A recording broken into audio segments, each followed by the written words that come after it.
મુકામે શ્રદ્ધાંજલિ આપવા પહોંચ્યા હતા. કોને આપી અને શું કાર્યક્રમ?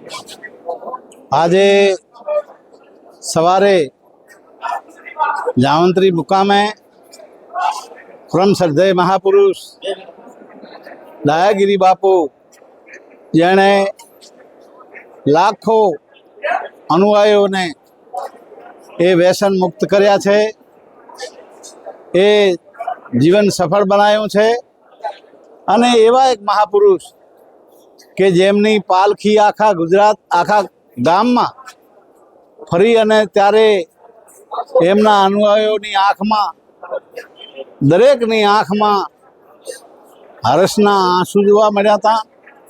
એવા મહાપુરુષને હું જઈને મેં પણ એમને હૃદયથી સાચી શ્રદ્ધાંજલિ આપી કે આ તો મહાપુરુષ એ પરોપકારી આત્મા છે.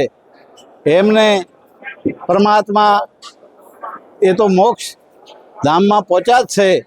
એટલે અમે પણ એમના ચરણોમાં આશીર્વાદ લઈ અને અમારા જાતને ખૂબ જ ધન્ય અનુભવી છે. બોલો સદગુરુદેવ કી.